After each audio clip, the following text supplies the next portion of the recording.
आपका नाम बताओ भैया, आपका नाम क्या है? मुकेश कुमार शर्मा। कहाँ के रहने वाले हो? अलवर। अलवर। अलवर में कहाँ सर? अलवर बुर्जा बाईपास लवली गार्डन। बुर्जा बाईपास लवली गार्डन के पास। काम क्या आपका? काम इलेक्ट्रीशियन ठेकेदार। इलेक्ट्रीशियन ठेकेदार। जी। तो आपको तो तकरीबन लोग जानते होंगे। जी ठीक है। जिस चीज़ को लेकर आज वीडियो बना रहे हैं तकरीबन आपसे लोग मिल भी सकते हैं आपका चेहरा दिखा के। बिल्कुल कोई। ठीक है। और आप इस पेशेंट को कैसे जानते थे? ये तो जम्मू का रहने वाला है। ये मेरा भांजा है। अच्छा। आज आया हुआ है यहीं पे। हाँ जी, हाँ जी। इसका साले साहब है। अच्छा अच्छा। तो आप इनकी शादी जम्मू हुई है। हाँ जी, हाँ जी। तो इसके थ्रू मुझे पता चला कि भाई ऐसे रिश्तेदार बीमार है। तो वहाँ जम्मू में इतनी आधुनिक इलाज ना होने के कारण इन्होंने जयपुर जाना उचित समझा। इनको था कार्सिनोमा पेनिस। जी। ठीक है। सार्कोमा बता रखा था इनको, पेशेंट को सेक लग गया था इनको 28, और इनका पूरी तरह से पेनिस में जी फैल गया था। बहुत इतनी मोटी गांठ, बहुत मोटी गांठ है और बहुत बुरा कंडीशन था पेशेंट का। और पेशेंट मरने के लिए तैयार था कि अब तो मैं जी। जयपुर में हमसे उसको जिन्होंने जांच की उन्हें नहीं पता था कि ये भाई पेशेंट है। तो इनके सामने ही हमसे कह दिया भाई अब आप लेट हो चुके हो, लास्ट में आए हो, आपके लीवर तक भाई कीटाणु सेल्स हैं जो वो जा चुके हैं। तो भाई कोई इलाज नहीं है, भाई लेट हो आप। आपने बताया था 10-5 दिन के लिए ही बोल दिया गया था। बस लास्ट में जब फिर हम डॉक्टर के पास गए हमने कि भाई कोई ऑपरेशन हो जाए किसी तरीके से जो गांठ निकाल दो। तो उन्होंने कहा कि जहाँ जहाँ भी सूजन आ चुकी है इसका मतलब सेल्स वहां तक पहुंच चुका पूरी तरह से। भाई हाथ अकड़ना, हाथ में दर्द, तो पैर में पूरे सूजन थी, खांसी थी, सांस लेने में दिक्कत थी, पूरे पैरों में स्वेलिंग थी। हाँ। बहुत ज़्यादा खांसी थी और सांस लेने में प्रॉब्लम थी। बिल्कुल दिक्कत। ठीक है। पेशेंट मौत को कबूल कर लिया था कि आप मुझे छोड़ दो, मुझे दवाई नहीं चाहिए। बिल्कुल। और मैं यही था ना जी। ठीक है। और नलों में भी गांठे गुठे बताई थी जो ना, नलों में गांठ हो गई थी जो फूट गई बता रहे थे जी। अब वो गांठ फूट गई है। आपसे दवाई लेने के बाद उसको सूजन उतरी है पूरे। अच्छा। रोटी जो आपने मक्का की, भाई वहाँ दूसरा अनाज नहीं है उपलब्ध उसके पास, तो मक्का खा रहा है उस दिन से। गेहूँ छोड़ दी, दाल और मक्का लगातार वही खा रहा है। और पहले खाता था क्या? खाने की इच्छा होती थी क्या पेशेंट को? नहीं, भूख लगना बिल्कुल कम हो गई थी। कम हो गई थी ना, क्योंकि जो पेशेंट जिसके सामने मौत दिख जाए जी, मुझे नहीं लगता उसको रोटी अच्छी लगेगी जी। ठीक है। डॉक्टर आपके सामने एक बार बोल के देखे कि भैया आप 10-5 दिन के मेहमान हो, आप बताओ आपको पानी पीने का मन भी करेगा क्या? ठीक है। खाना तो दूर की बात है। तो पेशेंट की उस भावना को समझे जो डॉक्टर उसके सामने बोल देता है, क्योंकि इस बात को मैं समझ सकता हूँ, क्योंकि डॉक्टर ने मेरे मुंह पर बोला था मुझे कि आप 1.5 महीने बाद मर जाओगे।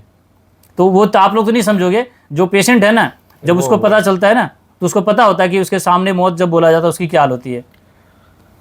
हमदर्दी करें ना सर, मैं इतना कठोर हृदय बोलते हैं मुझको कि ये निर्दयी आदमी है। क्यों? मैं कहीं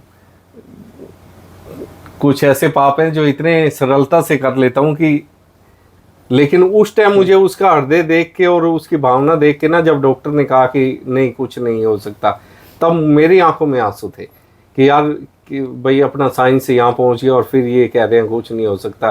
3 उसके बच्चे हैं जी, 32 साल इसकी उम्र है सतपाल की। उस कंडीशन में क्या बीती थी मेरे ऊपर। एक्सीडेंट होने के बाद कई बार रोड से दुनिया निकल जाती है, लेकिन मेरी आदत है रुक के, मैंने कई बार पार्ट्स अलग अलग को भी इकट्ठा कर देता हूँ। कोरोना में दुनिया डरती थी, लेकिन मैं फिर भी चला जाता था, भाई कुछ नहीं होता, मैं ऐसे सोच का प्राणी था। लेकिन उस दिन मुझे दुख हुआ कि यार इसके लिए मैं कुछ नहीं कर पाता। फिर मेरे चाचे के लड़के से बात हुई, उसने बताया वो आपके यहाँ पेशेंट ला चुका था। अच्छा। कहता यार तू वहाँ ले जा। मैं उसी दिन यहाँ आया, आपने दवाई दी, उससे आराम आया है। तब आज 20 दिन के बाद 20 दिन के बाद हम यहाँ आए हैं। गाय की कदर हमको समझ में आई। हमारे वहाँ पे मेरे घर से 3-4 किलोमीटर दूर गौशाला है, मेरे रिलेटिव हैं, उनको मैंने आपकी बात बताई, भाई अपनी आपने जो गाय रख रखी है इसकी ये वैल्यू है। तब उन्होंने कहा अगर कोई इसको गाय गौ उत्तर में मतलब दवाई लेनी है और गाय नहीं मिल रही, जब तक भी गौशाला में बच्चियां हैं आप फ्री ऑफ कॉस्ट ले जाओ, कोई पैसा नहीं लेगा। सिर्फ आपको इतना कहना है कि भाई हमने दवाई के लिए बच्चियां चाहिए हमको। देखो कोई आपसे पैसा नहीं लिया जाएगा जब तक वहाँ बच्चियाँ है। अगर आपको वो इतना भी कह रहे थे बच्चियाँ छोड़ के गाय भी चलती है तो ले जाए भाई, कोई दवाई वाला है जिसका जीवन बच सकता है उसके लिए फ्री है। ये बात इसलिए बताई गई है कि देखो आज गाय को लेकर आप, मैं बताऊं जी, और मैं भी आपसे बोलूँगा कि फ्री मत देना जी। आज पता है मैं देखा, मैंने एक पेशेंट आया, ठीक है, उसने गौ माता ली, लेकिन उसने जब गौ माता ने उसके पेशेंट को नहीं बचा पाया, उसने उस गाय को रोड पर छोड़ दिया। तो उस समय आपको जो है ना, ये बड़ी आपको ही बददुआ लगेगी। आजकल मनोवृत्ति लोगों की ऐसी हो गई है कि अगर मैं किसी को ठीक कर पाया ना, तो वो, जैसे आपने मुझे बोल दिया कि आप तो मेरे लिए भगवान हो, लेकिन आप देखना जिसको मैं ठीक नहीं कर पाया, जिस पेशेंट की यहाँ पर डेथ हो गई, वो मेरे को किस तरह से मेरे को रिएक्ट करता है, ठीक है ना। वो मेरे को शैतान बोलता है, वो मेरे को कहता है कि लूट लिया मुझसे, मैंने उसको बर्बाद कर दिया। इस तरह से लोग रिएक्ट करते। तो आपने उसको गाय को आपने दे दिया ना सर फ्री, और कल को उसका पेशेंट ठीक नहीं हुआ, वो बच्ची आपके रोड पर घूमती घूमेगी। अगर उससे संभालने की व्यवस्था नहीं है तो भाई साधन हम अपना करके वापस ले आएंगे उसको। कृपया करके हमें पाप का भागीदार ना बनाए, छोड़े ना।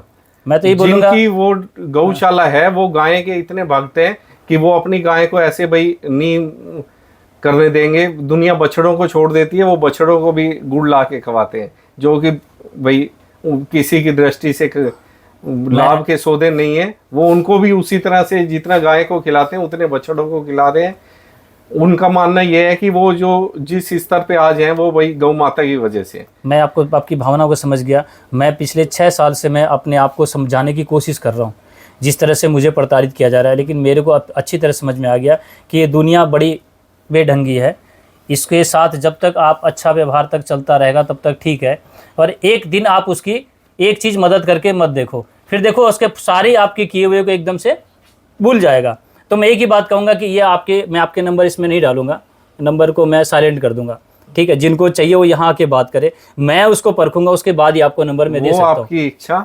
मैं एक बात बताता हूँ जी, जिस चीज़ को लेकर मैं देख रहा हूँ ना यहाँ पर, तो बड़ा दिल आहत हो रहा है मुझे। मैं जान गया हूँ कि गाय की वैल्यू नहीं है। कब तक, जब तक आपके सामने मौत दिखता है ना, तब तक आप उसको भगवान बोलोगे, और जैसे ही आपका पेशेंट नहीं ठीक हुआ ना, तो आपके लिए मैं भी शैतान हो जाऊंगा और गौ माता सड़कों पे मिलेंगी।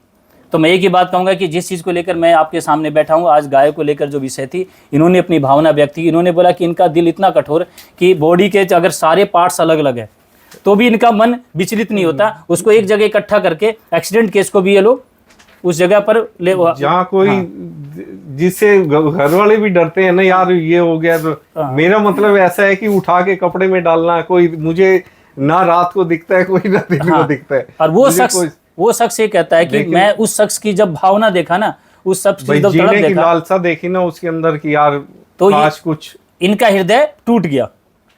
जो कभी नहीं रोया ये रो पड़े। तब इन्होंने आज मेरा वीडियो देखकर यहाँ पर आए, और आज इन्होंने बोला कि वो पेशेंट बोल रहा है ना कि आपकी वतन मेरे लिए भगवान हो। बिल्कुल बिल्कुल सर। तो देखो मैं एक ही बात बोला, मैं तो भगवान किसी के लिए नहीं हूँ और नहीं बनना चाहता हूँ, क्योंकि मैं नहीं बनना चाहता कि देखो रामचंद्र जी ने रावण का संहार करने के बाद जब वो अपने घर पहुँचे तो इसी गांव वालों ने उन सीता माता की अग्नि परीक्षा दिला दी थी।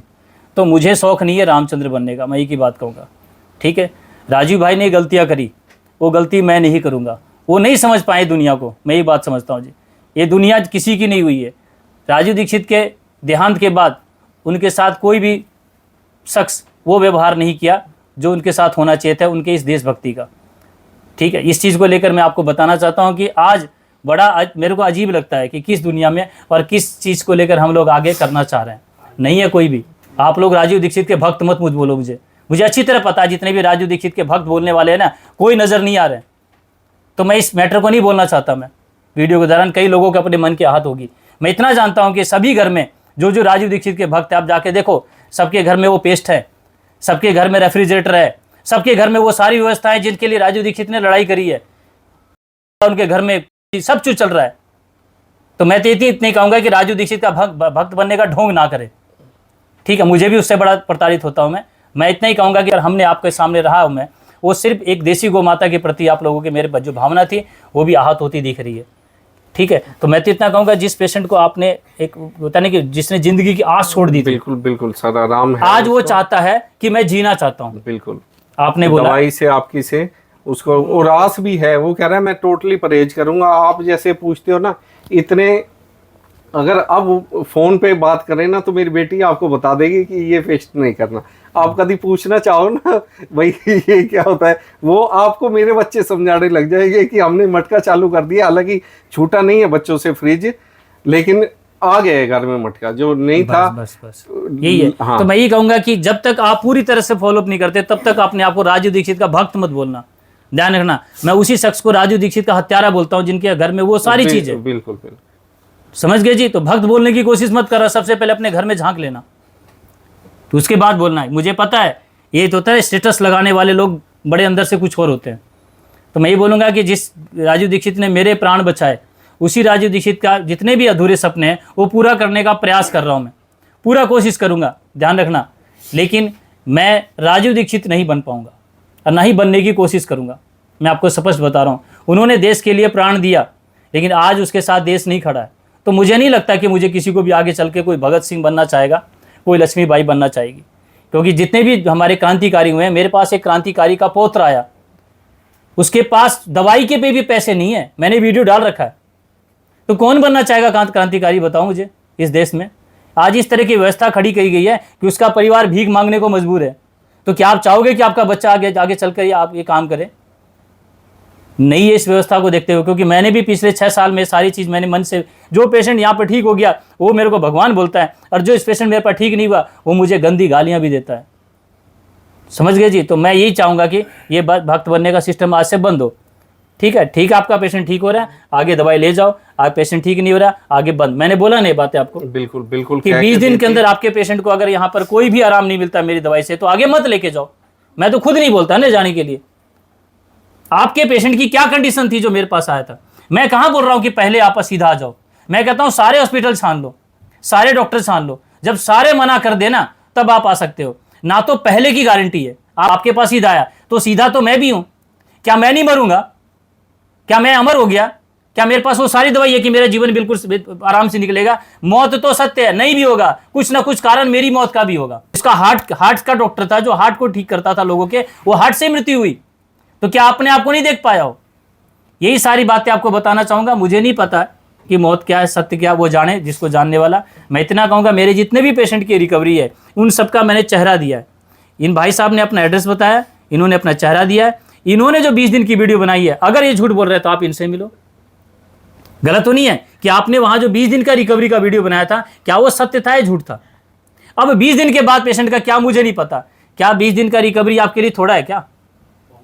मेरे पास तो लास्ट में आ रहे हैं ना, इतना ही काफी है। मैं 21 दिन के बाद का भी नहीं बताऊंगा आपका आगे क्या हुआ। और कहते हैं कि कितने लोग ठीक हुए, मैं कहता हूं एक भी ठीक नहीं हुआ।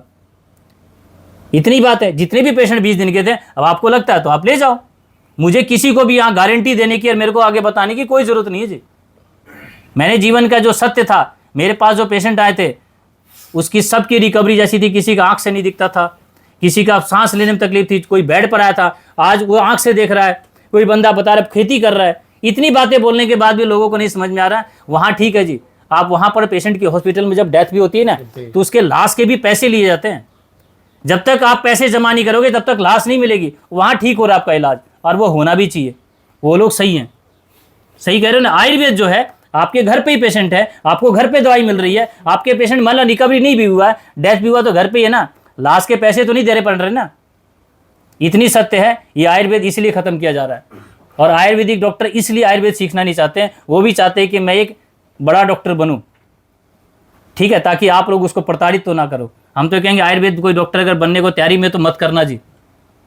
आपको मेरी तरह ही आपको गाली मिलेगी, इतना रिकवरी के बाद भी आपको गालियाँ मिलेगी। तो ये आयुर्वेद तो सीखने की कोशिश मत करना कभी भी, ठीक है। BAMS MBBS ये बन जाओ ताकि आपकी इज्जत हो, आपको कोई कम से कम बुरा भला तो नहीं बोलेगा। ठीक कह रहा हूँ सर जी। अब भला बुरा तो आपको अपनी देखनी है जी। देखो भाई, सच सच्चाई लिखा मेरे से तो शायद आप लोग सारे ज्यादा पढ़े लिखे होंगे। मेरे को जब समझ में आ गया कि ये चीजों में, और वास्तव मैंने ये नहीं कि इन्होंने कहा और मैंने वो कर दिया, SLS या कुछ ऐसी चीज मोबाइल में सर्च करने पे आया कि पेस्ट में वो होती है। कोई भी चीज आप खाते हैं, जीभ पे रखते हैं, कोई गोली हार्ट वाले को दी जाती है, जिसको अटैक होता है उसको जीभ के नीचे रखने के लिए दी जाती है, तो वो असर कर जाती है। बिल्कुल इतनी सी गोली होती है एविल की तरह। तो आप तो पेस्ट तो इतना सारा लगाते हैं, तो वो मेरे दिमाग में तो बैठी, भाई ये साहब जो कह रहे हैं कि वो झाग थोड़ी बहुत ही तो अंदर जाती है। मैं तो इतना कहूँगा, जो मैंने 20 दिन का वीडियो आपने मैं पे बताया, क्या वो सत्य है ना? सत्य है एकदम। इतना ही कहूँगा जी। देखो आगे जो मौत अगर लिखा हुआ है तो मैं नहीं कह सकते कि उसको बचाए लो। बिल्कुल। देखो अगर परमात्मा ने मौत उनकी लिख दी है वो तो एक अलग इशू हो जाएगा, लेकिन मैंने अपना जो प्रयास किया, जो 20 दिन का मैंने आपको रिकवरी दिया वो ठीक है। बिल्कुल बिल्कुल। तो इसका मतलब मेरी दवाई सही है, गलत नहीं है जो इतने रिकवरी दे रही है। ठीक है जी। और मैंने कोई भी मेरी दवाई के अंदर मैंने बताया आप लोगों को, कहीं भी जांच करा के देख लेना, कोई पेन किलर के लिए नहीं दिया, जबकि मेरी दवाई से तो दर्द बढ़ना चाहिए। क्या पहले अपनी उंगली कट जाती थी, हम स्वयं का मूत्र लगाते थे, जब जख्म पर लगता था तो बड़ा तेज लगता था, तो मेरी दवाई से तो दर्द बढ़ना चाहिए जी। मैं खुद कह रहा हूँ, मैं उस वही कहता, जब हमारी उंगली ठीक हो जाती थी, जब हम अपना यूरिन लगाते थे तो उस समय जब दर्द नहीं होता था, ठीक होने के बाद वो का सिस्टम है। अपनी यूरिन खराब हो चुकी है क्योंकि हमने सब डीएपी, यूरिया, पेस्टिसाइड, केमिकल का इस्तेमाल करना स्टार्ट किया, तो स्वमूत्र खराब हुआ है। कि गौ माता का जो मूत्र है हमारे लिए बड़ा उपयोगी है। तो ये आप देखोगे गूगल पर पेटेंट भी है। तो मैं किसी भी तरह से आप लोगों को भ्रमित नहीं कर रहा, जो विज्ञान मैंने देखा, जो मेरे शरीर पर मैंने इम्प्लीमेंट किया, वही आप लोगों को बताया मैंने। उसको जब पूरी तरह से मैंने इसका ज्ञान अर्जित किया, जो मैंने जाना वो आपके सामने डिस्प्ले कर दिया। उस ज्ञान के द्वारा मेरे पास जितने भी पेशेंट हुए हैं वो सभी का मैंने सबका वीडियो के साथ, सबके एड्रेस के साथ अपने वीडियो, अपने यूट्यूब चैनल पर मैंने सबका डिस्प्ले कर दिया। आप जाके घर से मिल सकते हैं, आप जाके इनसे बात कर सकते हो। कोई ठीक है, कभी फोन आए कोई दिक्कत नहीं। ठीक है जी, धन्यवाद।